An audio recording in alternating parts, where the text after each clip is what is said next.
Welcome back to RBP. I'm Ross Bolen, here as always with Mr. Jared Borislow. And we're excited for today's show. We've got insane headlines. We're going to hear about Jared's Stanley Cup clinching experience, stuff to Wikipedia when you're high fashion, and more on the docket. Is it high fashion like you're high and it's fashion, or is it? Stick around to find out. Large docket today, though. Big docket. Big docket energy.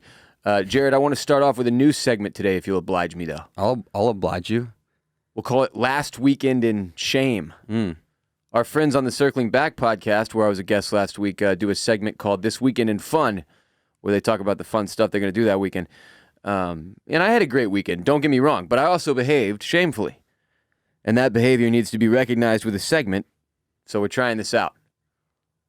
But I don't want to go first. So, Jared, what's the worst thing you did this weekend? The saddest, most shameful thing? So this is the first weekend, at least in 2 years maybe, where I went out Friday and Saturday hard. Now, I'm not talking like went hard Friday, Saturday. Yeah. I know you got hammered because I have Instagram and I watch your stories like a wise old hawk. So I know you did some dumb shit. I did. The dumbest thing I did, though, luckily, was not that dumb. But I left the bar on, let me think, this would have been on Saturday night. And I was like, man, I need food. Because here's what I did, Ross. It was round 2, Saturday night. Round 2. I didn't eat dinner Saturday night. I ate lunch, and then I went out to the bar for the fight. And I was like, ooh, the line at the food trucks here is pretty long. I'll probably just get drunk food later. And then I had 8 drinks. This is what day drinking does to you. There was a shot in there. And I was hammered leaving the bar, and I was like, ooh, time to get some food, right? So I went to P. Terry's, noted, essentially it's like if you had In-N-Out, but it was in Austin, and it was better in every way. Yeah, I don't like that comparison, because In-N-Out's awful. But yeah, sure. I said better in every way. There's. I mean, yeah, that's why I just wish you could have picked something in the same ballpark, you know? So you're saying it's like getting kicked in the dick, but better in every way. It's like, that doesn't really say much about it. In-N-Out makes me feel like I've been cheated. In-N-Out has the worst fries I've ever had. I've had fries at high school concession stands at football games that were better than In-N-Out's fries. Proud I didn't eat In-N-Out this weekend. They literally make In-N-Out fries in the store. It's the only place I've ever been to where they have homemade fries that are fresh, and they're worse than like Ore-Ida in the oven. You know the only reason they put that shit down here in Austin is because we have so many dumbass Californians that think that's good, that they know they can still make money, right? And when you say dumbass Californians, like, they're complete dumbasses if they think In-N-Out is good at all They whatsoever. do. They ride for it like people down here ride for Whataburger. We've been over this. Oh, Ross, you didn't like it. Oh, you didn't order it right. You need to get the bun grilled, and you need to get it animal style, and you need to get 1 extra piece of cheese in between the 2 pieces of meat, and then it's really good. If it's we like, dude, spend what? even 1 more second of our lives talking about that place, I will be upset. So anyways, went to P. Terry's, and I heavily overordered, Ross. What'd you get? They have a special right now. It's a barbecue bacon cheeseburger. Got that. Got fries. Got an additional spicy chicken sandwich. And shit, dude. And got a shake. And so when I got home, I was like, surely, I will be waking up tomorrow and eating this spicy chicken sandwich. You didn't put all that down. Well, dude, but you didn't have dinner though. Didn't have dinner. Okay, that's important. And you're, 8+ drinks deep. Yeah. We're being conservative there, and yeah, that's I can see it, but like it still didn't feel good the next day, did it, Jared? Well, I woke up because my girlfriend, she works night shift, and she got home at like 4:30 a.m. and it was like, Jared, and I wake up and I'm sleeping on the couch with all of my P. Terry's. She's a dog catcher for everybody that's wondering. Yeah, she catches dogs at night. So I woke up and I have all this P. Terry's completely empty in front of me, and then I shamefully hobbled into bed, and then woke up the next morning. Oh, you fell asleep on the couch? Oh, yeah. Big time. Big time. Man, you had a fucking 24-year-old's evening. What's wrong with you? I know. I'm the king of falling asleep on the couch, because it's like, for some reason, after you put all that food down, you're like, oh, I'll just nap here for a second, digest. Going out and failing to eat dinner, though, is like the ultimate red flag that you're just like not far enough away from college somehow still. Yeah. And the thing is, the bar I was at has really, really good tacos. I should have just got them. But I was too busy drinking beer. UFC, I was talking to Dave Ruff about this. I totally get it. I used to do this all the time. It's just like a horrible mistake. UFC is the easiest beer drinking thing to watch, because you're just watching dudes beat the piss out of each other, sip the whole way through, and you're like, wow, we're 1 round in, and I just finished half this beer. Yeah, but I feel like UFC offers up more opportunity to accidentally spill your beer. Like every time there's a fucking blow, I'm like, oh. Whereas baseball, very rarely does anything happen at all, and therefore it is the perfect beer drinking sport. That's a good point. That's a good point. But yeah, so that's the most shameful thing I did was house 3,000 calories of fast food. Yeah, that's like actually probably close to the count. Which is probably more than you're supposed to have in a full day. Mm-hmm. I don't know how many you're supposed to have because I don't know much about health. The next day, we got barbecue for lunch, and I ate so much barbecue because I had it for lunch. Physical health. I know a lot about the mind. Yeah, you do. I smell like barbecue right now. If you got close to me, Ross, I'm sweating like salt and pepper bark. Yeah? It's pretty crazy. You want to know what I'm sweating? The sad thing is I didn't get hammered, and I still did some dumb shit. I ate so much garbage, it's unbelievable. Like, I went full glutton. Like how I imagine Chris Farley went on the weekends. Like, yeah. And there's something more sad about doing it sober, I think. Yeah, and I'll give you the list. Sober is an interesting word, but the list of things I ate first, okay? And then we'll get into some details. Eclairs. You know when you hit like the app that you order food from? I'm not going to give any one specific one attention right now because none of them are paying us. Cut the check. And there'll be like this fucking fancy bakery. And you're like, who the hell orders from this? Well, it's me. Was it Swedish Hill? No, but that's another good one in Austin. We have a whole bunch of these. Remember, we have way too many white people with way too much money, and that's what they do. They open bakeries that surely operate at a loss, and then their significant other that's funding that bakery just foots the bill at the end of the month and cries themselves to sleep. That's most of the economy here is rich white people's dumbass bakeries. So one of them, I'm like, one of them is there's so many of those bakeries that now the white people have had to shift into very specific categories. So there's one that's literally the only thing they make is eclairs. And here's the thing about it. I see this Friday night and I'm like, oh man, what the fuck is okay, they must be just amazing eclairs. And I'll be frank, I don't even know what the fuck that is. And I had them this weekend. And I'm like, if that's all they make, if that's the entire business model, like if at some point they were in the kitchen and they were like, this eclair is so good that I just made that I think we have to open a business. And not only do we have to open a business, one that only operates on one fucking thing alone. We have one product and we sell one thing and it's my eclairs. That's how good they are. But I ended up scrolling to another thing and they had crepes. And it was this dessert place in the Domain that has it was a fucking bakery.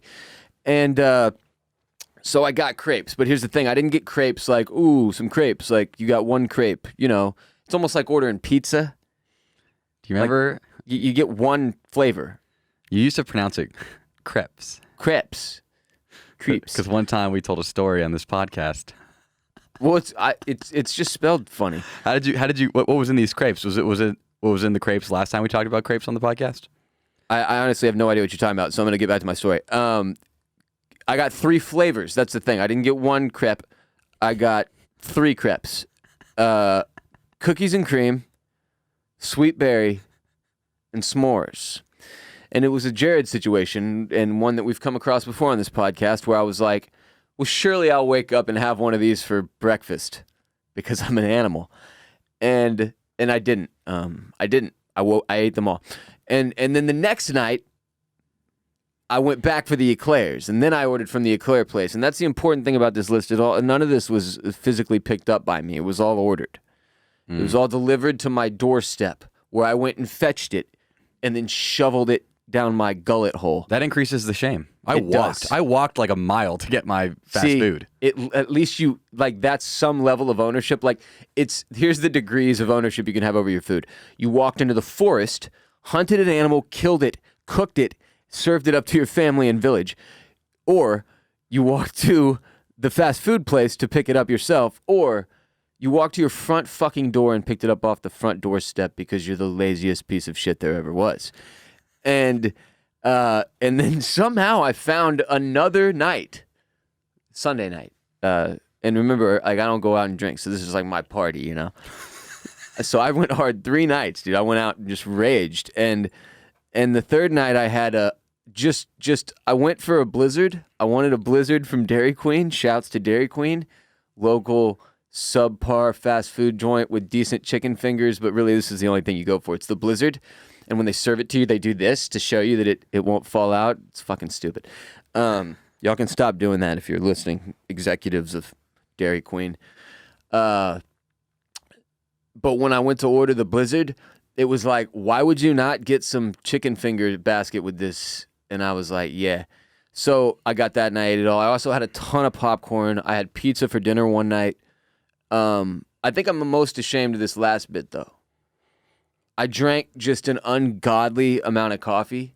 Like, I didn't get to sleep very much the first 2 nights, so there was a lot of coffee that needed to be taken in to get me through the day. I think I got cocky after the past couple weeks of coffee talk on here, and I kind of wanted to see if, like, maybe I can be coffee guy again. Like, maybe I can have more than 1 cup a day, because I've been on this strict 1 cup a day thing for so many years now.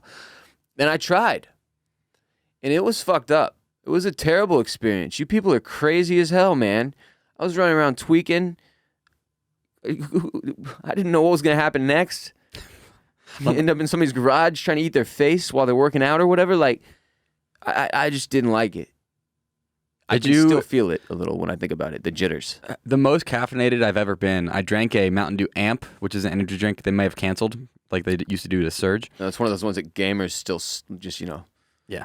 chug. I chugged that, and then, because I had a test the next day, I also drank a 5-hour energy, back to back. I double fisted, but like they were barely in my fist at the same time because I chugged both.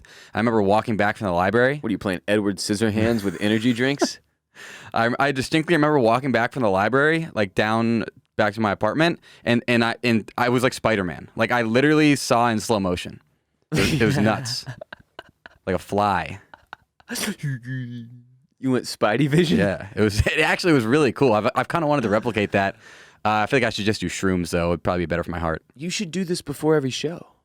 Edward Scissorhands yourself 2 energy drinks, and then you sit there. You know how many views we'll do on TikTok? The kids will eat this up. The fucking Aussies? Dude, the Aussies will love this. Ross, this Wednesday episode, I will go to the gas station, get 2 energy drinks, start off the show by chugging them, and then we'll just see what happens. Speaking of the Aussies, if you're not on patreon.com/Ross Bolen podcast, you missed what was the most epic phone call in the history of the hotline here on RBP. We had a member that declared himself the head of the RBP European gang, and he came for Jared and I's throats, and that's all I'll say about that. If you want to hear more, go to patreon.com/Ross Bolen podcast, where you get ad-free Friday episodes each and every Friday. That's why I drank so much this weekend, because this dude roasted me so hard I had to null the pain. Yeah. I mean, that's why a lot of us drink so much on the weekend, Jared. Or eat so much. Because Europeans made us feel bad about ourselves. This episode of RBP is brought to you by Talkspace, the easiest and most effective way for you to get positive growth going in your life today. When you're in a low point, you might feel alone. But over 50% of Americans struggle with their mental health. We all talk to our friends when we're experiencing issues, but they don't always have the advice we need, and it can be hard to open up like a lot to your friends and family, and it can be, taxing for everybody. So that's why therapy and therapists are so effective. Talkspace therapists give you the support you need to feel your best. They have thousands of licensed therapists trained in over 40 specialties, including anxiety, depression, relationships, and more. Your therapist can help you set and achieve your goals. I think you'll be amazed at how much progress you'll make each week that you attend therapy. I've been in therapy for just over 10 years now, full decade, and I credit it for the vast majority of personal growth and success that I've experienced. And I credit myself and my willingness to put in the work and give my mind, body, and soul the support they need and deserve through therapy. Talkspace is a fraction of the cost of in-person therapy. Instead of waiting for an appointment, you can send unlimited messages to your therapist 24/7. They'll engage with you daily, 5 days a week. The positive effects of therapy will create lasting change in all areas of your life, from your relationships to your career, your overall happiness. A therapist can help you identify the habits and patterns that might be holding you back and help you find ways to move forward in the right direction. Start feeling better with a single message. Match with a licensed therapist when you go to Talkspace.com and get $100 off your first month when you use the promo code RBP. That's $100 off when you use the code RBP at Talkspace.com, Jared. $100. What a deal. Talkspace.com. Support the show. Support yourself. Support your mind. And grow emotionally. Jared? Fucking A. It's time for Insane Headline of the Day. This one's from the Associated Press, and you're going to love it, you dork. I love centralized press. Unopened Super Mario 64 game from 1996 sells for $1.56 million. $1.56 million for a single copy of Super Mario 64 unopened. They should probably open it. Like, how are they going to play it? Yeah. Look, collecting things that you're supposed to play with and then keeping them in the packaging, even toys, never made sense to me. Where's the enjoyment? Toys were created to be played with. You think Woody would like it? Woody from Toy Story? If Andy brought him home and never fucking unboxed him, it'd be a pretty goddamn boring movie, Jared. He'd never do anything. It'd be like a prison. If you actually believe, in Toy Story, you like the show or the movie so much that you want to buy a Woody of your own, you're imprisoning him. It's like Guantanamo Bay for Woody. Yeah, here's that movie. Woody wakes up. I'm in a glass case of emotion. It's just that scene from Anchorman over and over and over. And he could never get away from the snake in his boot, and he'd get bit. Who would help the people whose watering hole has been poisoned if Woody was stuck in the box? I don't get it. So, full offense meant to toy collectors. You people are weird. Open up your toys and play with them like a normal goddamn adult. Does this extend to Pokemon cards? Because those are meant to be played with. You're meant to play the Pokemon game. I think that there's such a hybrid there. There's such a slashy trading card / playing card that now you can keep those packaged up in Charizard. By the way, I've gotten really into watching, talked about this, watching people live stream themselves opening packs of trading cards. Yep, still as upsetting as it was the first time you told us. And I'm now realizing after doing it for like 3 nights in a row, I don't know why, I just am obsessed. It's just something that like right now at this point in my life is just like giving me it just calms me down and it's fun. Okay, I can see that. I really think we need to send some of your trading cards in to get graded because some of them legit might be worth thousands of dollars. Oh no, I know that, but I've always known that. Yeah, get them graded. Get them graded. Okay. We should find the best ones, send them to PSA, get them graded. Yeah, but the weird thing here in 2021 is like, okay, playing cards. Trading cards, baseball cards in particular, but also some basketball cards and football cards. We've all seen and heard stories about them being sold for outrageous amounts of money since, the 80s, 90s when Americans started to get way too much money that they didn't know what to do with it. It's wild that in a post-pandemic America, the most obvious indicator of the wealth gap is now random shit that I didn't think was worth anything, including things we're inventing called NFTs, but also just random shit like Super Mario 64 from 96. Jared, we have 2 copies of this in the other room. Yeah, we actually do. We need to start looking up the price of all the Nintendo and Nintendo 64 games I won in the divorce, because this might be the biggest windfall yet. And do you have any of the boxes? No. For some reason, it's the box. It's, oh my God, that's the where, game. What? Fuck the game. I want the box.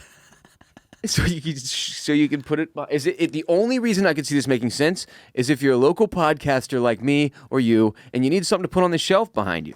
Well, once we send your PSA, once we send Shaq to PSA, your rookie Shaq card. Oh yeah. And get that graded, we'll put that behind you. That'll look sick. Yes. I'll buy all of your trading cards from you right now for pennies on the dollar. Everything behind me is now listed as of this moment right now as an NFT. Bid starts at $50,000. Holler at me in my DMs. I think that's how this works. So here's the story of the N64 Super Mario game, all right? Heritage Auction... Good God, what in the heck? Can you read? Heritage Auctions in Dallas said that the 1996 game sold Sunday, breaking its previous record price for the sale of a single video game. So this is now the most expensive single video game that has ever been sold ever. Super Mario 64... with the penguins. Everybody remembers the penguin, right? You saved the penguin, baby. $1.56 million. A spokesman did not immediately respond to an inquiry about who purchased the game. Oh, no shit? Why the fuck would they That's the whole point. You know why there's a spokesman? These people want to You don't want everybody to know you're the guy who spent $1.56 million on a single copy of Super Mario 64 in 2021 because there are people dying out there, Jared. And you just paid more money than most of us will make in 5 lifetimes. Could have bought a few masks, a few hospital gowns with that money, but you bought inbox. It's called PPE, you ignorant slut. Yeah. I just don't. Why the hell would they respond to inquiry? Just leave this line out of the story next time. We know they didn't respond to inquiry. They never do. Look at me. I'm the copy editor now. The big thing I've learned from all of this, watching people open packs of trading cards on the internet, is that these people are solely in it for the money. Like, I've watched numerous different people do it now, and they read it and they don't even know who the players are. No passion here? There's no passion at all. No, they're only going for polls, and they're only going to get like the rookie Justin Herbert or the rookie Jalen Hurts. This is a really important differentiation, Jared, because even in music, for instance, there are musicians who are in it for the right reasons, just like seasons of The Bachelor, and then there are musicians who are just there for the fucking money. Some of them, it's about art. You know? Yeah. You don't, there's no passion. You don't even care that you just opened a 1999 Ben Roethlisberger. I don't even know if he was in the league. They care about anything worth money, but otherwise, like they'll read like names of complete like journeymen, and they'll like, get them wrong. Like, they clearly don't follow the NBA. They'll be like, oh, we got Bismack Bayambo. They don't even know the name. They can't even pronounce the names of some of the players. God, that's just embarrassing. So, but they know perfectly well any of the cards that are worth more than like $50. They like know to the tits. Okay, back to the Associated Press. Super Mario 64 was the best-selling game on the N64 and the first to feature the Mario character in 3D, the auction house said in a statement. What? To who? To whom did they issue the statement? Auction houses are fucking weird. The sale follows an unopened copy of Nintendo's The Legend of Zelda, selling at auction Friday for $870,000. Valerie Meckley, Heritage's video game specialist, said the auction house was shocked to see a game sell for more than $1 million 2 days after the Zelda game broke its past record. In April, the auction house sold an unopened copy of Nintendo's Super Mario Bros. That was bought in 1986 and forgotten about in a desk drawer for $660,000. You're telling me there's not some grandparents' house who they forgot to give the game to like their grandchild, and okay, this is just sitting there? Here's the thing. One of my best friends, Barrett Dudley, notorious video game purchaser and then unopener. And now that I'm thinking about it, the odds that he's got one sitting there that are actually valuable, and it would probably be in his parents' house back in H-Town, those odds are pretty high. You know their address? Which means as soon as we finish here, you and I are heading to Houston, breaking into the Dudley's house and getting our up and comings. We're going to steal the Dudleration of independence. Jared, it's summertime. It's hot as balls outside, and your balls need a safe space to spend these scorching months. Enter our sponsor, Birddogs, making the most comfortable shorts in the world with which you can go swimming, climb a tree, play cricket. They also make pants for golf, for life, for love, for swimming in. If you want to be part of the revolution like Jared and I were swimming in pants all summer 2021, Birddogs, they're incredibly comfortable shorts with built-in underwear. Even their pants have underwear built in. Nobody will even know, though, because they look so nice. You're just cheating the system and winning at life. And frankly, they make pants without the built-in underwear if you don't want to be a rule breaker like Jared and I. Ross likes Birddogs so much. He was on a Birddogs commercial once talking about Birddogs because he likes Birddogs. Birddogs. Birddogs.com. Birddogs. What's more, Jared, do you remember when you were a little kid and you'd go to a fast food restaurant or get a new cereal and there'd be a toy in there? You'd get a toy. That's what happens when you go to Birddogs.com and use the code RBP. You're always getting some kind of awesome toy with your order. In the past, it was at one point a deadly weapon. Nunchucks. Who else gives you a deadly weapon with your order? Birddogs, that's who. Then it was at one point outdoor ventilated rubber lawn cleats so you could mow your lawn and safely protect your little bitty toesies. You can see my toesies right now. I'm going no shoes in the studio. Me too. Well, I've got little slides on, but Yeezy see slides. my toesies too. Yeezy slides. Look at these toesies. So go to birddogs.com and use the code RBP today, and guess what? You'll get a Nerf-like rubber football that whistles when you throw it through the fucking air. My God, that's fucking life-changing. What's it sound like? Something like that. Joe Montana. Birddogs.com, code RBP, free whistling football. It's like a Nerf, but Bird Dogs. Code RBP, birddogs.com. A lot of controversy around swimming in pants, Jared. A lot. I feel like some people don't understand fashion at all. Sometimes fashion isn't about comfort. beauty is pain, after all. Fashion is about what you can get away with. You have to think about it. You ever seen somebody on a runway wearing something a normal human could actually pull off? No. No. You have to be a fashion god to pull off the nonsense these people wear during fashion shows. That's why the movie Zoolander is so funny. I'm actually taking a risk right now. If you're watching on YouTube or a clip, I'm wearing a shirt that I got free from a major corporation called Chili's. Chili's. You're a Chili's shill. I'm wearing a shirt. You're a corporate shill for Chili's. It's about Skillet Queso. It says Skillet K, you complete me. It's got the Chili's logo, and then it has a hashtag. I've always thought putting a hashtag on a piece of clothing was a wild move. They took a risk making it. I'm taking a risk wearing it. Hashtag Chili's love. It says Skillet K, you complete me. Hashtag Chili's love. Chili's love, excuse me. I love Chili's. I'm a Chili's influencer. Love, it almost looks like, too. I'm a corporate shill as well, wearing my, what does it say? Cash by Cash App. Thank you. Cash by Cash App. I have to legally note here that I own Square stock. And this is not financial advice. I do too. And also not financial advice. Pump it. I disclosed it so I can say it. I booked Mugatu's new derelict campaign. There is precedence, by the way, for the swimming in pants movement that Jared and I are now the poster boys of. Billy Zane famously swam in pants in 2020. Listen to your friend Billy Zane. He's a cool dude. What's he from? He's from Zoolander. Also Titanic. He's the bad guy in Titanic, more famously so. The iceberg? Yeah, he's the guy that yells, "Iceberg, dead ahead!" Oh, you thought he played the iceberg? Yeah. No.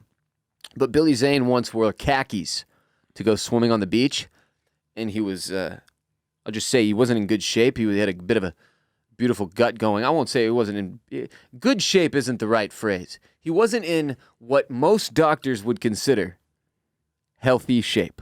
Well, all shapes are good, right? Right. Every shape is good. Well, except the trapezoid. Fuck trapezoids. That's true. I'm very, very heavily against trapezoids. That's too many different angles for us to have to measure as kids.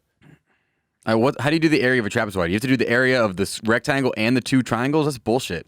I don't give a fuck about that. I've never cared about trapezoids. What's the square root of this apartment? What? The isosceles triangle, I'm also very, very staunchly against. Is that the one that has 3 different angles? That's fucked. Stupid ass triangle. Looks like I got hit with a fucking mallet. What do you think about hexagon? I'm a fan. What about a septagon? Mostly because of the name. Hexagon is a badass name, and I fear that if I insulted, they put a hex on me. And then you'll need to get rid of it by buying that one product, hexagon. Wow. Back to fashion. Sometimes fashion is about hitting the clearance rack and pulling golf polos like Jared and Adam Sandler. I'm surprised I've never run into him in a clearance rack. Like we both. See one of your big fashion influences, though, for real. We both reached for the same pair of 28-inch inseam shorts. It's Adam Sandler and you. I bet you he would buy that shirt off your fucking back, dude. Oh yeah, it wouldn't fit him because he's got like 50 pounds on me, but yeah, that's neither here nor there. Sometimes fashion is about being a 34-year-old man and dressing like a 17-year-old Japanese hype beast.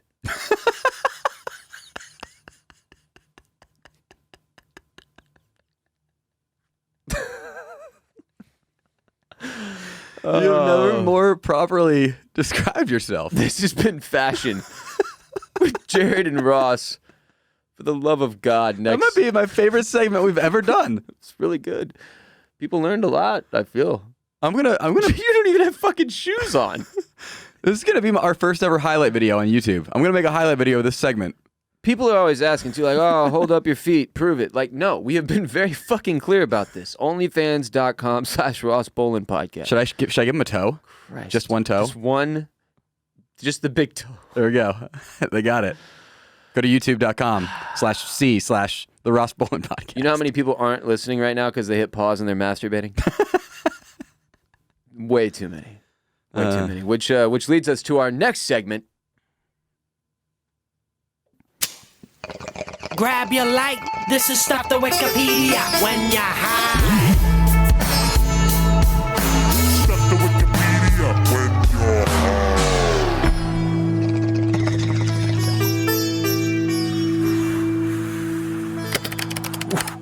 What instrument is that, by the way? Dun, It's the sitar. dun, dun, dun, dun, dun, dun, dun. How do you play it? Like a guitar, like a banjo actually. You put Oh, the there's plucking. Okay, It's like a banjo. I was looking for either like I was gonna blow or I thought I was maybe Okay. playing a hookah looking thing. I'm gonna have to clip that. I'm an idiot. Yeah. Okay. Why am I doing it more? That's not gonna fix the. Okay. Anyway, today's stuff to Wikipedia when you're high is Kevin Clash. I used You to know- play that game on Facebook, Do right? you know who this is? The one with the Clash of Kevins. Kate Upton was in the commercials. Do you know who this is off the top? Absolutely not. Oh, thank God. Okay. It's Kevin Clash. Kevin Jeffrey Clash, American puppeteer, director, and producer. You want to take a guess at who he puppeted? One of the dudes from the Muppets, the two talking old guys. No, but you're close. He performed and voiced Elmo on Sesame Street. Elmo. From 1984 to 2012. He also performed puppets for Labyrinth, which I believe is the David Bowie movie, Dinosaurs, which is the show that scarred me as a child, Ubi, which is the thing that will scar me when I Google it after this, and various Muppet productions. Clash developed an interest in puppetry at an early age. Jared. His teen years, he performed for local TV children's shows in his hometown of Baltimore, Maryland. Then he joined the cast of Captain Kangaroo in the early 80s, began performing on Sesame Street in 1984, was the fifth puppeteer to perform Elmo, became his signature character, and he also served as an executive producer and director for Sesame Street during his run there. Worked in various productions with the Jim Henson Company, occasionally on other projects. His autobiography, My Life as a Furry Red Monster, was published in 2006. Thought that was your autobiography. It's honestly the most unintentionally hilarious autobiography name of all time. He clearly meant there to be some level of comedy to it. Like obviously Elmo's not a monster. But when you look back at it now, I think it's hilarious. I mean, Elmo is literally a monster. I wouldn't call him a monster. You wouldn't? What would you call him? He's a little red monster. He's a A furry red monster. furry little boy. You think Elmo's a little boy? You think Elmo's a human being? He's a human being who has that hair, the Wolfman syndrome. You think He's a ginger with the Wolfman syndrome. You That's why think he's so hairy. Elmo Red hair. is a ginger homo sapien with Wolfman syndrome? Back to Clash. And seriously, My Life as a Furry Red Monster is a ridiculous title. He was later the subject of the documentary Being Elmo, A Puppeteer's Journey. He resigned from Sesame Street in 2012 after allegations of sexual impropriety, all of which he denied and were later dismissed due to expiration on the statute of limitations. Clash returned to puppeteering as a supporting performer in the comedy The Happy Time Murders in 2018. So there was a clip going viral of Robin Williams filming Sesame Street, and he gives Elmo a stick. And Elmo incorrectly calls him Mr. Robbins. And Robin Williams goes, Mr. Robbins? I think I want my stick back, Elmo, and rips it away from him, and everybody loses their minds. Everyone filming, directing, lighting, everybody cracks up, right? So I was thinking to myself, damn, the actor who plays Elmo doesn't get enough credit. You have to do interviews under a table, bro. So it's just funny because he made this mistake. He accidentally calls Robin Williams Mr. Robbins. That was obviously an outtake that did not appear on television. Unless you were in the live studio audience or whatever, which I don't even know if there was one. That's not the point. This is a tough job, and nobody even knows who you are. I had no idea who Kevin Clash was, for example, when he was Elmo for many, many years, and has a ton of controversy around him regarding sexual impropriety, which is something I feel like I would know about Elmo or the guy who plays Elmo, but I don't because you get no credit and nobody knows who you are when you're a fucking puppeteer for Elmo. Right? Mm-hmm. So I'm like, damn. I'm thinking to myself, the poor little white girl who plays Elmo is not getting the credit she deserves. And it turns out it's much, much worse. It's a black man, a gay black man with a history of sexual abuse allegations. Elmo is a gay black man with a history of sexual abuse allegations. And I feel like that sentence alone is enough to kill off some of the old racist whites that are still out there. So we should repeat it. But seriously, here's the story. In November of 2012, 23-year-old Sheldon Stevens alleged that he had been in a sexual relationship with Clash, a.k.a. Elmo, that began when Stevens was 16, which would obviously be very problematic. Sesame Workshop had initially presented with the allegations in June, had been presented with the allegations. They investigated and found them to be unsubstantiated, apparently. Okay, now again, remember, this does not mean that this was not true. Just because Sesame Street looks into it and says they're unsubstantiated does not mean dick is what at all, for lack of a better phrase. By lack of a better phrase, I mean in my mind, which is feeble. In July of 2013, the 3 cases against Clash were dismissed because the claims were made for more than 6 years after each man reasonably should have become aware of Clash's alleged violations during the 3 years after each turned 18, which is a terrible law. And just bizarre that that's the way it works. Yeah, what? The guy was, I'm sorry. The guy Stevens, the original guy that accused Elmo of, sexual stuff, later recanted the accusation, but 2 weeks after he recanted, another accuser, Cecil Singleton, made similar accusations. Lawsuits were filed by attorney Jeffrey Herman against Clash. Then, in 2013, that's when these cases were dismissed because of the statute of limitations. Clash's lawyers expressed hope that the ruling would allow him to restore his personal and professional life. Lawyers for the plaintiffs appealed the ruling, saying that psychological effects of the abuse were not fully realized until 2012. In April of 2014, the decision to dismiss the 3 lawsuits was upheld by the U.S. Court of Appeals. Months after the other alleged victims made legal accusations, Stevens filed a lawsuit in Pennsylvania against Clash. It was ultimately dismissed in June of 2014 because the statute of limitations had passed. I just had no freaking idea there was so much going on behind the scenes with Elmo's actor. That's wild. Yeah, I would not have guessed. What you think you would have heard about that? Because it's like all the kids are being influenced by Elmo. I mean, it's just a really big story, right? In November of 2012, at the age of 52, Clash publicly revealed his homosexuality in response to the allegations that led to his resignation from Sesame Workshop, stating, "I am a gay man. I have never been ashamed of this or tried to hide it, but felt it was a personal and private matter." Clash's privacy about his sexual orientation ended when the gossip website TMZ broke the news that a college student from Pennsylvania was claiming that he had a sexual relationship with Clash that began when he was 16. Clash responded to TMZ and admitted to a sexual relationship with the accuser, but countered that the relationship only happened after his accuser was a consenting adult. All in all, just still very problematic, right? Because now you're getting into like the territory of talking about grooming. Yep. And it's just like, what? This fucking Elmo, dude?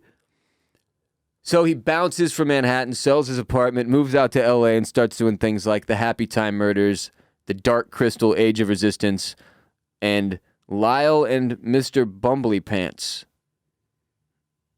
What? He plays as Mr. Bumbly Pants in the Age of Resistance. Mr. Bumbly Pants? Yeah. Huh. Uh-huh. Big bummer about Elmo.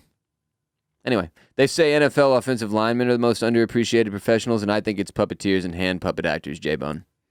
I mean, that's a lot of work. You have to. Your hands got to go in conjunction with your mouth. You got to hide behind a table for hours. Are they on their knees or on their backs? Like, how are they doing this? I really don't know. I feel like you have to be small. Like, this wouldn't be for me. I can't even fit under there. Like jockeys and hand puppet actors pull from the same talent pool. Yeah. And carnies. Mm. Small hands. Smell like cabbage. I don't even remember Lamb Chop's human's name, but I damn sure remember Lamb Chop. And hers was like the most famous one. Cheryl. Yep, something like that. How do you feel about ventriloquists? I go back and forth. I think there haven't really been any that have really captured my attention. Feels like a cop-out. Like, yeah. I mean, I respect it, whatever, but if you could be funny without a puppet on your hand, wouldn't you? Jeff Dunham ruined ventriloquism. Yeah, he's the one you think of, right? Mm-hmm. Dunham. He ruined it. He won America's Got Talent, I believe, is how we got famous. Oh, that's deeply upsetting. Deeply upsetting. Jared, let's talk about J-Bone's Stanley Cup experience. So yeah, there was a lot of waffling by me. Ross was first, Ross had a front row seat to me shitting my pants and going, do I go? Do I not go? Is it going to be worth it if we don't win? But I get to see my parents either way, but that's a lot of money and a lot of time off of work and traveling in a day. I was freaking out for a long time. You kind of, you were emanating anxiety throughout the house. Would you say I was flailing? Yeah, I'd be in the kitchen. He'd come in. He'd be like, well, at the very least, I'd get to spend some time with my parents, and I'd be like, yeah, no, Jared, for sure, yeah, for sure.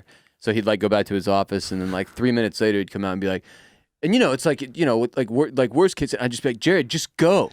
Yeah, just go. It's gonna be fun. Like if you don't go and they win, that's forever regret that you have to live with, and that's way worse than the possibility of going and losing, and at the very least having the story. And what I was saying is you and I won't always have the flexibility we have right now. Yeah.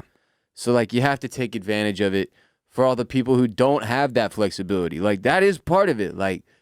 If you have that level of flexibility in your life and freedom in your life, your friends are living vicariously through you. It is your responsibility to do dope shit when you get the chance, because if you don't, fuck you. I'm sitting here looking up the value of old N64 games I won in my divorce. Yeah, credit to Ross. He was from the beginning, he's if I was you, I would go. And I'm yeah, but we have work to do. And he's I'm your boss. Well, we'll figure it out. What do you do? We can just do the work later. Yeah. It's that's the flexibility of our job right now. It's there isn't really a deadline for much. Yeah. There's only a few things for you and I that we have to do by a certain time. Other than that, we can kind of work around our schedule. In the case of a Stanley Cup clinching in-person experience, you have to take that. And thank God you did. Yes. Because it went quite well. So I bought my ticket home to Florida 25 hours before puck drop, right? So this is how spur of the moment this was. I still can't believe it's actually called puck drop. The first time I took a shot at what that was called was in the middle of an ad read, and I nailed it. I was it was for MyBookie. I was MyBookie.ag, who is a sponsor of today's episode, ironically enough, where you can use the code RBP to bet on all of the sports, including the Stanley Cup when it was on, all the Olympics coming up, Major League Baseball is at the halfway point, NBA Finals. We've got ourselves a series. Is this the ad read? It is now, baby. MyBookie.ag.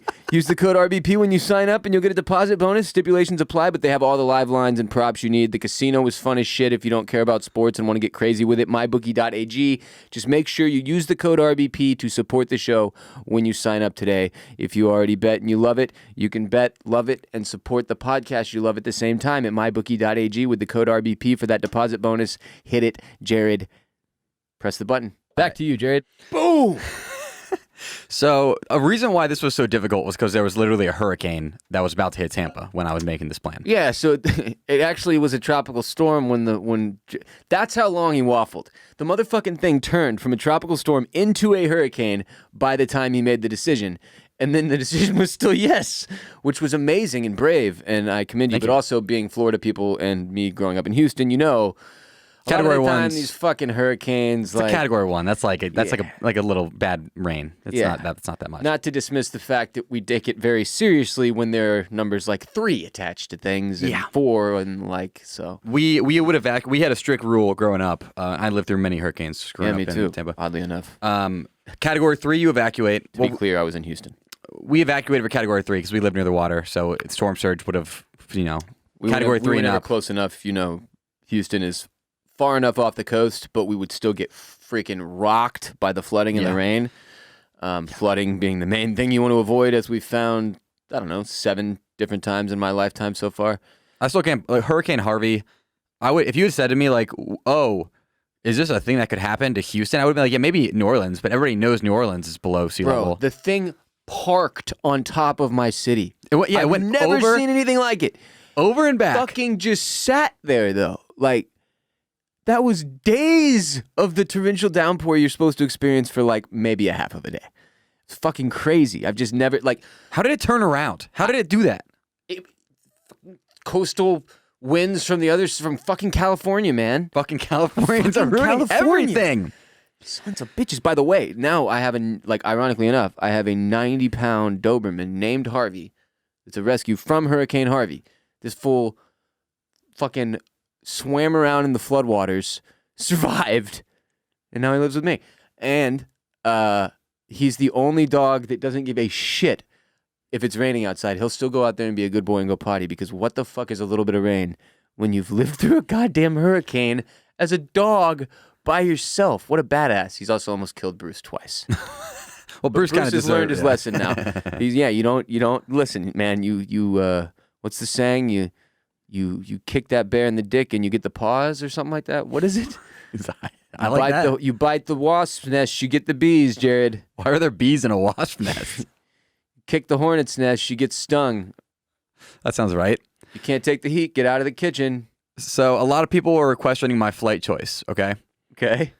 Because I had two choices. I could fly into Tampa, but with a layover in Chicago, which I'm not sure how that's a flight path.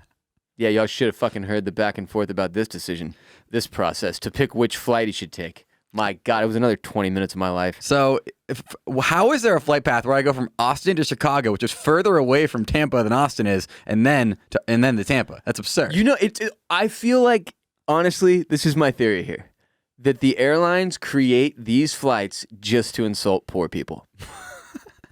Hey, we'll give you a cheaper option, you broke fuck. We'll fly you the opposite direction for 3.5 hours. Then you can have an hour and a half layover. Then we'll take you to your destination. And it's just like, how is that even one of the options? Yeah. And why is it's always fucking Chicago? And that was in that flight right there, going from Austin to Tampa, or Austin to Chicago to Tampa, was like $270. For a 7-hour and 45-minute itinerary. And you think it's because, well, they've got this booked flight and they've got to get it to Chicago. And then you get on and it's just fucking you. And the pilot's laughing. They're all having drinks up front and laughing that you paid for.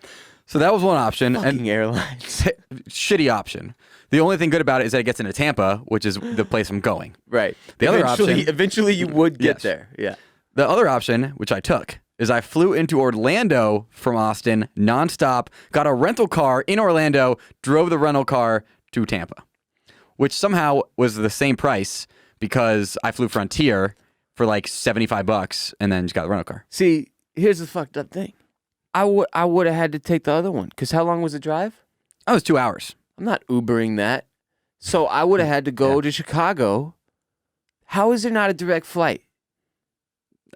Maybe part of it was if I had ordered earlier. You know what? I don't know. Oh, okay. So you're not saying there aren't direct flights. I mean, They're I booked just it. booked. I booked it 25. Actually, no, I don't know if there are any direct to Tampa because I would be taking them. Sometimes it's like we kind of have a small airport, you know. So when we add a direct flight somewhere, there'll be like a fucking campaign around it. There's They're a- like direct to whatever, and I'm like, sick, dude. I didn't know we didn't Yeah. have that before. How the hell did we not? The mayor comes with scissors. Like there's like a ribbon on the gate of the airport. It's a really big deal. We go to Portland now.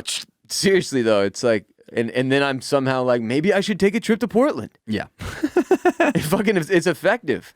But So, fuck the airport yeah. and all of the airlines and everyone who flies, all of us, to be clear. I flew Frontier, and if you've never flown Frontier, I need to let you in on a secret. So they're number one. They're probably the best of the budget airlines. All the budget airlines are terrible. Spirit, Allegiant, Frontier, they all suck. Frontier's only the best because I've had the best experience getting to where I'm trying to go without like massive turbulence or massive delays. But I've never taken a single budget flight in my life, and it's because I'm scared. If those aren't the knockoff brands, like if Southwest doesn't actually own Spirit and it's the old planes, then I'm scared. I'd be okay with that. Make a knockoff brand and put your shitty old planes on it. But this isn't that. This is like totally separate airlines. Who's in charge of those? I don't know. I have no idea. All I know is this. They charge you for imagine anything you could be charged for, they charge you for it. So if you're flying a budget airline, my favorite thing that you can get charged for, Allegiant charges you. If you don't have the Allegiant app or you don't print off your ticket at home, if you want to get your ticket printed at the airport on paper, you get charged for that. Man, that's intense. Do they charge you if you press the fucking air? But what do we call these people now politically correctly? Flight attendants. Flight attendant. Do we press the flight attendant button? Is that like $250? If you want to get the air vent above the seat to work, you got to put a couple quarters into it. That's budget airlines. For 30 right seconds of air. there. See, that shit, we should make this. At least it's funny. Mega budget airline. Like, at least we're frank. We are fucking you. Hard as we can. Every step you take, we are fucking you, and that is our business, and that's what we're proud of. And we make it funny for you, at least. That's what's up. Like, you can't even sit outside the gate. You have to pay to sit down outside the gate. Sir, the breath of air you just took was a bit too large. We're going to have to, that's a 75-cent charge. You have to pay for all baggage, and there's no like Baggage, Jared. You hold your fucking baggage in your lap, and we charge you for it. Yeah, there's no under the seat in front of you. It's just completely closed down. There's nothing there. What's down in the cabin? Money. We fill it with your money. There's only one pilot, so if he dies, you're just fucked. That's it. We can only afford one. Sorry. There's no flight attendant. Yeah. That's one of the things during the safety briefing at the beginning. Here's how you do your seatbelt. Who wants to sit in the emergency exit rows? Put your mask on before the kid. And also, who's going to be our backup pilot? Because we all know that if Jim goes down, this thing's not flying itself. If somebody has a medical emergency, you're actually not allowed to say, is there a doctor on the flight? Because there is a doctor. It's also the pilot. And if you want to use his services, he puts it on autopilot and then comes back and attends to you. And it costs you a lot of money. It costs more. It's like you know how like if you want to take a helicopter ride to the hospital, sure, it costs that. But he doesn't drop you off at the hospital. He drops you off at an urgent care clinic. I'm suspicious of how much pilots even do in 2021 because, like, you know, I own a Tesla. Yeah. This thing pretty much drives itself. You're telling me airplanes don't have as good or better technology than my car? You know that episode of The Simpsons where Homer's a truck driver and then he stumbles upon the secret that no truck driver actually drives their truck anymore. They all just drive themselves, but no truckers like want to admit to it. No. Is this a recent episode of The Simpsons? No, it's probably from like 2007. I don't know. Damn, so truckers haven't had to... No, they do. I think you truckers might have hated this episode. I thought like this minimizes what we do. What the fuck? I thought we were going to talk about Mr. Plow. Oh, I love Mr. Plow. That's what they used to call you, right? In high school? Yeah. No, in prison. Wait, is that a good thing or a bad thing?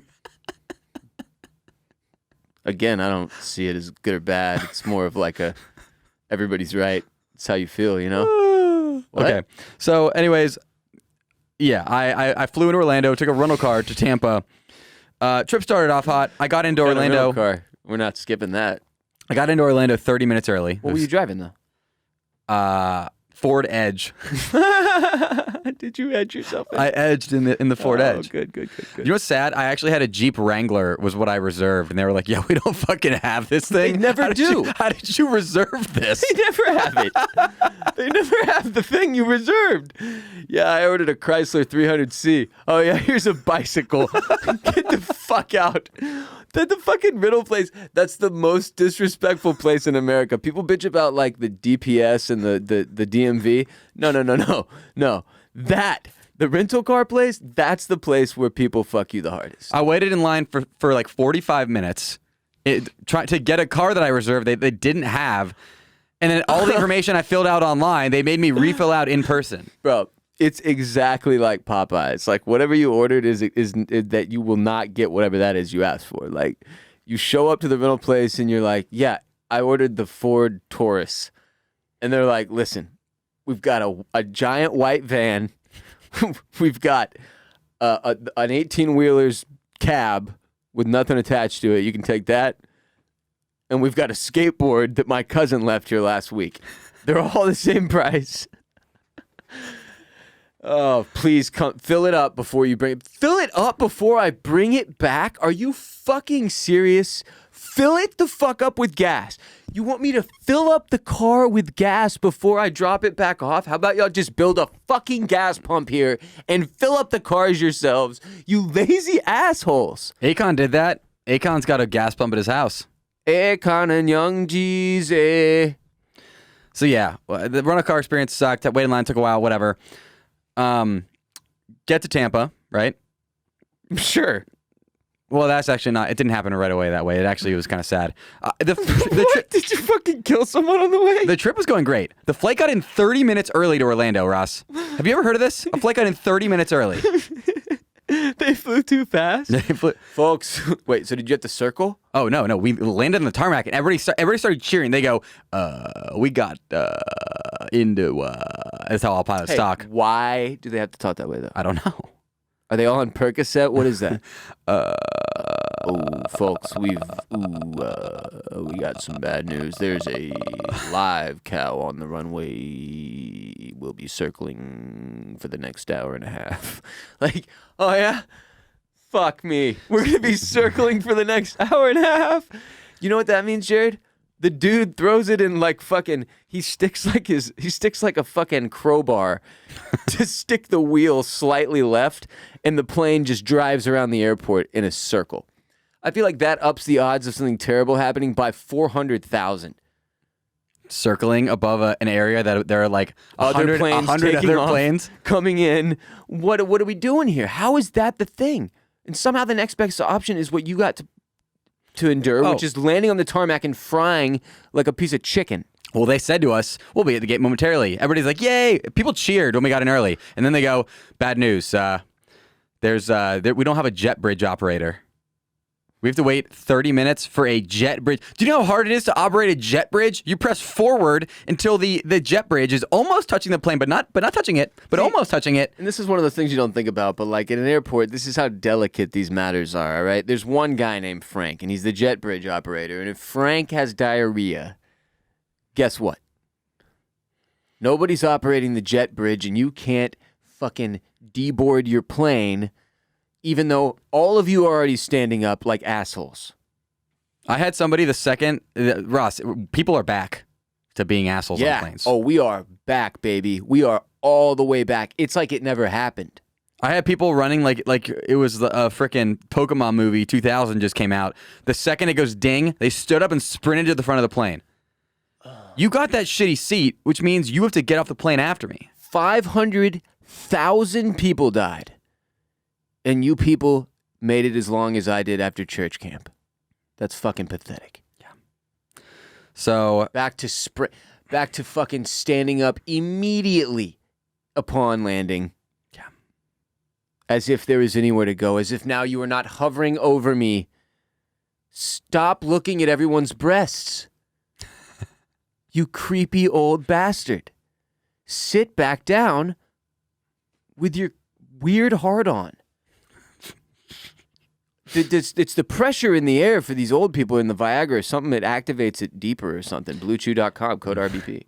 Well, you know, they say that Viagra stays in your spine, the spinal fluid. And so when the pressure of the air inside of a cabin drops, it causes your back to compress, and the spinal fluid with the Viagra just you have a pops. Boner trip to Boner Town, and everybody's the mayor.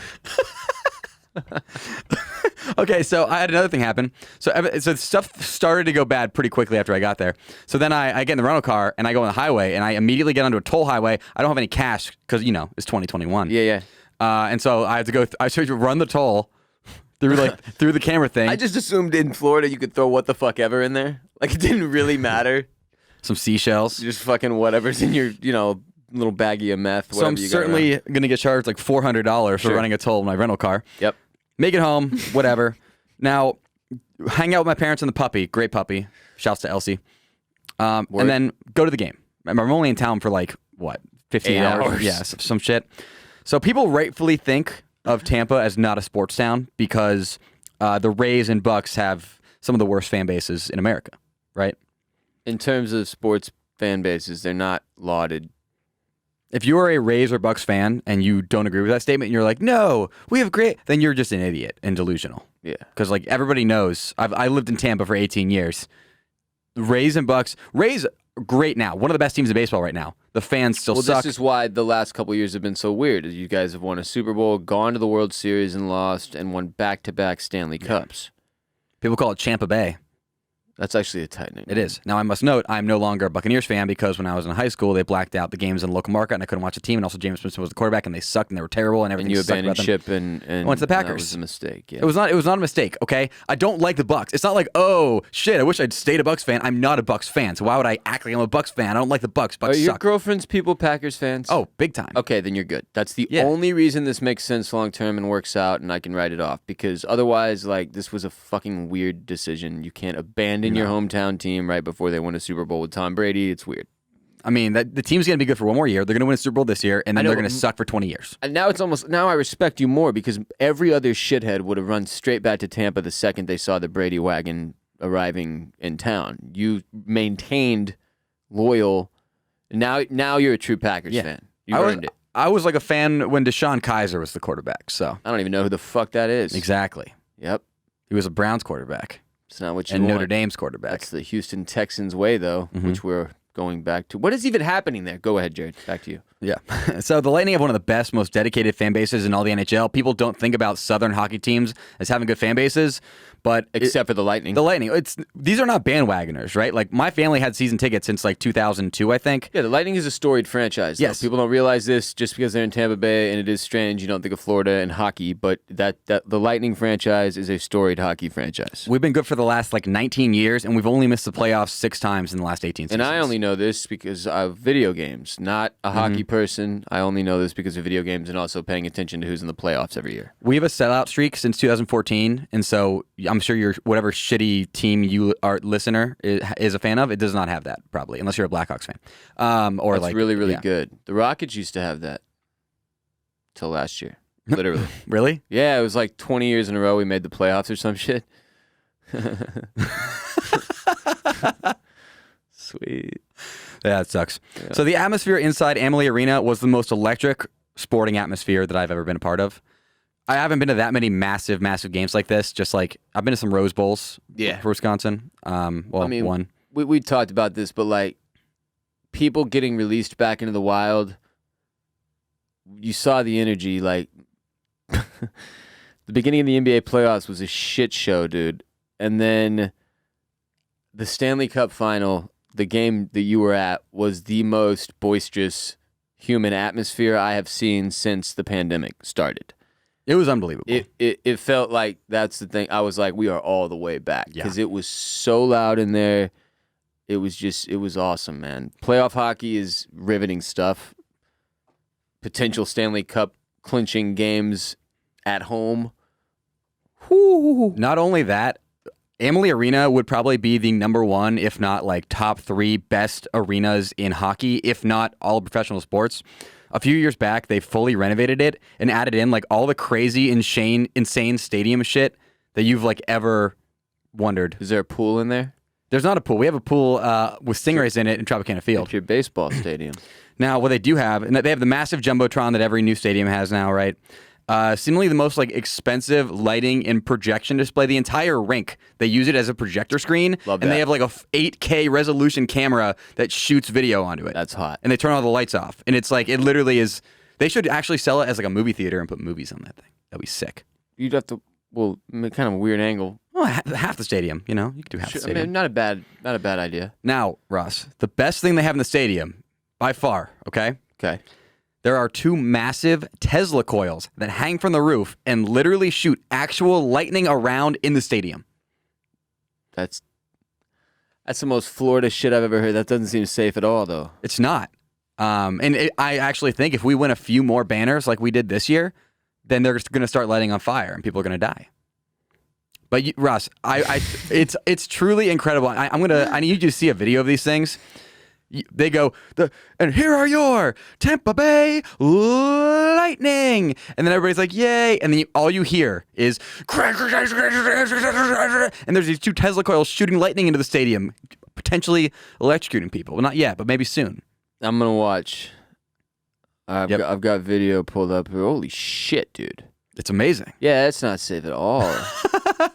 You can't just Imagine- is on some like this is the beginning of a scene in Spider-Man before things go horribly wrong and suddenly Dr. Octo is on us or whatever. Yeah, if you wear a suit of armor to Amalie Arena, there's a 99% chance you're gonna get electrocuted. Is there not a rule about that? Like you can't bring golf clubs in and hold them up towards the sky because you will literally be struck by man-made lightning that you guys have pouring out of the ceiling for some reason. It is my favorite thing to do is whenever that happens, you look around at the like visiting fans and they're like, "What the fuck is going on here? Why is there lightning?" Yeah, it's like you're in Florida, bitch. What did you expect?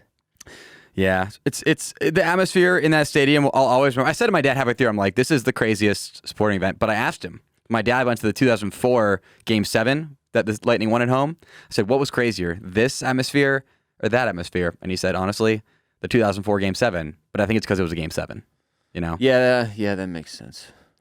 But also, there wasn't all the cool shit. That was like back before cell phones too, right? So everybody's like freaking out and not just taking Instagram photos the whole time. True. God, that sucks when you go. That's the one thing. You got to prepare yourselves now. Remember, when you go back to concerts, all the other humans, they're all going to be holding up their phones, and it's really, really sad. Yeah. Just block it out, ignore it, let the good vibes in, press the bad ones out. Good vibes in, bad ones out. So everybody in the stadium seemingly knew that we were going to win. So it was all just like happiness and chants and cheers. But then I was like, wait, we all know we're going to win, so we're going to lose. Because as Ross said, when you go to a like game where your team could win the championship, there's a 90% chance you lose. Especially if it's a situation where you're having to make a decision about whether you should go or not, it's like 90% chance, man. Like, you got lucky as hell. I know. So obviously we won, and not only that, but 10% Ross, right here. I showed up to work the next day, didn't I? Yeah, Jared went off like 3 hours sleep and made it through the rest of the work week, and it was very commendable. And then I got drunk for the whole weekend that Ross said I should relax. So. Yeah, I told him to rest, and fucking idiot went out the entire time. To close out, Yeah, it's J-Bone's Stanley Cup experience. I will say here are 4 things I did not expect about watching my team win the Stanley Cup on home ice. Number 1. When the cup is in the building, which is a cool term you get to say in hockey, my Canadian cousin-in-law, he was like, "Yeah, you got to go when the cup's in the building." I was like, "Fuck, the cup's in the building." That's a dope-ass term, dude, right? That does put a lot of weight on you. Like, you have to go fulfill your obligations when the cup is in the building. And I will note, hockey has a lot of cool terms like that. That's one of the cool things about being a hockey fan. When the cup is in the building, the atmosphere is more electric, lightning pun, than you could ever imagine. Like, I've been to probably 100 Lightning games in my life, humble brag, and it's just like a different level. Like electricity in the air, static electricity, real electricity from the Tesla coils. Cup is in the building. Cup's in the building. Cup's also, attracts electricity. The Tesla coil striking the cup would have been the coolest thing in the Yeah, were world. the guys running around holding it for the fucking post-game thing not concerned that they might accidentally turn the Tesla coils on and just like, that's the moment. I guess if you're going to die, that's how you want to go if you're a hockey player. What an image that would be. Steven Stamkos gets fried by holding up the Stanley Cup. Bro, and he did you see the video that went viral of that kid hitting a golf ball at Topgolf that gets struck by lightning? No. The golf ball gets hit by a bolt of lightning. He hits a drive, it's up in the air, and a bolt of lightning hits the golf ball. That's the coolest shit I've ever heard. It's wild. Number 2. The Stanley Cup is the shiniest object I've ever seen in my entire life. Kudos to that white glove dude who looks like Boris Johnson for polishing that sucker up. I bet you he's really good at masturbating. My dream job is white glove Stanley Cup guy. I was cracking up because they have 2 gentlemen in white gloves and masks bring out the Stanley Cup so that an entire team of sweaty savages can run it around the arena with no gloves and no masks on, kissing it, drinking out of it, fucking it later off camera. Like, God knows what they do with that thing. It was absurd. Yeah, there's a lot of rumors. Like, there's disgusting stuff that happened to the Stanley Cup. Like, if you drink out of that, somebody has pooped into it before. You know how many people have had sex with that in their bed? I can't even. Every single player person who's gotten to take it home. Every single player who's gotten to take it home. And if not with another human being, then at the very least with his own hand. Bend him over the Stanley Cup and show him the 32 teams. You know how many hockey players have jacked off into the Stanley Cup? At least 6. Over the years, at least 6 drunk hockey players have cranked into the cup. And 3 of them were Pat Maroon. When the cup is in the building, you crank into the cup. Third, the cup gets passed around to literally everyone, including the most random people on the coaching staff, like assistants and medics and equipment people. So everybody cheers, and then slowly, as the cup gets handed off, there's less and less cheers, as you work your way down the totem pole. Yeah. And then you're like, oh, that dude's like, he's like the fluffer. Good for you, kid. That's it. You're not getting any cheers. Which leads me to the last point. Nobody knows when to leave after their team wins the Stanley Cup. Because the cup gets passed around for like over an hour until it's after midnight, but nobody really feels like they should leave while the cup's on the ice because they're like, oh, I'm here, the cup's there. And partially, they're probably mesmerized by how shiny it is. And it's really awkward. My dad and I finally, after like 30 minutes, were like, okay, I think we go because like I don't know who the fuck those people are who are. It's probably like the owner's like nephew. Girlfriend was like, what, the broadcast starts to end? She's like, what, they're not going to show the rest of the guys get to skate around with the cup? And I was like, oh, this lasts for like another 6.5 hours. Yeah. And it was like, watch the continued thing on ESPN. It was like ESPN 4. They bumped you all the way down to that. Because if you're like, what, yeah. It's like dudes in shorts at the end, and you're like, were you even near the ice this whole game? The closest I've had is an NBA playoff win where afterwards it's so electric in there that nobody wants to leave. And then at some point you're like, this is getting weird. And I'm betting parking is going to suck ass getting out of here outside. The traffic is going to be off on the parking lot. And then you just, eventually you just leave. So eventually we left. And fun fact, it was pouring rain outside the stadium. Very fitting for the Lightning. Pouring rain. Wow. Great experience. Very happy I went. Thank you for allowing me to go on 2 hours' notice. I'm glad you had fun. I'm glad they won. I was like going nuts. The last minute was incredibly stressful. It was when the Ning were up 1 and the Canadians pulled their goalie, and it's just chaos when that happens in an elimination game.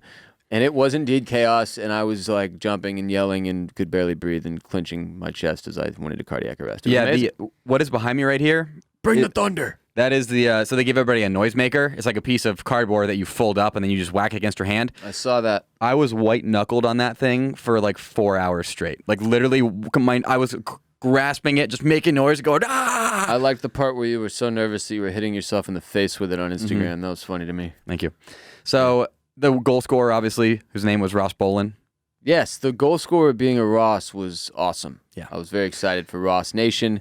Very, very seldom do we get representation in sports. There's only so many of us, and it was nice to see the only goal scorer in the Stanley Cup clinching game was a Ross Colton.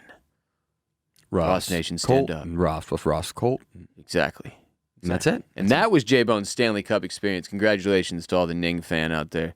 And I guess just Tampa Bay as a sports city. What the hell, man? Y'all are really doing it. It's pretty weird. We've sucked for a long time, so. As somebody who's living the opposite of that right now, minus the Astros, who are actually incredible again, and I'm trying not to talk about it too much because... you have 2 Astros bobbleheads. 3 Astros. I said not to talk about it too much. Not that I didn't want to gloat or represent. Just I don't want to talk about it too much because I don't want to jinx it. Baseball people are very superstitious people, and I'm baseball people. Do you think it's true that there actually was a buzzer in Jose Altuve's butthole?